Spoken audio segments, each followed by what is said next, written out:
తిరుమలలో వైకుంఠ ఏకాదశి వేడుకలు ఘనంగా నిర్వహించబోతున్నట్లు టీటీడీ అదనపు ఈవో వెంకయ్య చౌదరి అన్నారు. అందుకు తగ్గట్లు ఏర్పాట్లు చేస్తున్నామని తెలిపారు. టికెట్ల జారీ ప్రక్రియలో మార్పులు తీసుకొచ్చామని వెల్లడించారు.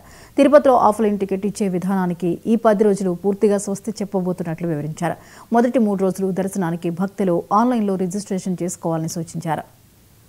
సంవత్సరం వైకుంఠ ఏకాదశి సందర్భంగా ఉత్తర ద్వార దర్శనం కోసం 10 రోజులు నిర్వహించడం జరుగుతుంది. ఇప్పటికే ఇది అన్ని మాధ్యమాల ద్వారా కూడా చెప్పడం జరిగింది.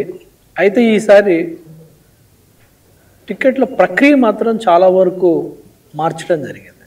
దీని మీద పూర్తి స్థాయిలో అన్ని విభాగాలు కానీ ఎలక్ట్రానిక్ ప్రింట్ మీడియా కూడా తెలుసు. అందరు స్టేక్ హోల్డర్స్ కూడా డిస్కస్ చేసి చాలా పగడ్బందీగా ప్లాన్ అయితే చేయడం జరిగింది.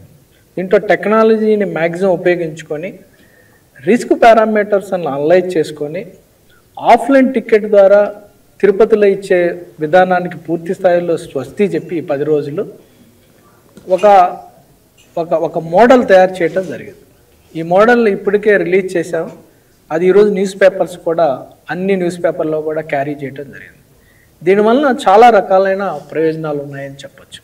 ఇది పూర్తి స్థాయిలో అందరూ కూడా చదివి అర్థం చేసుకొని దాన్ని వాళ్ళు రిజిస్ట్రేషన్ చేసుకొని డిప్ ద్వారా సెలెక్ట్ అయిన వాళ్ళు, డిప్ ద్వారా స్లాట్ అలాట్ అయిన వాళ్ళు first 3 days 30, 31 next year 1st తారీఖు ఈ 3 రోజులు కూడా స్లాట్ ఉన్న వాళ్ళు మాత్రమే దర్శనానికి వస్తే ఏ రకమైన ఇబ్బంది ఉండదు.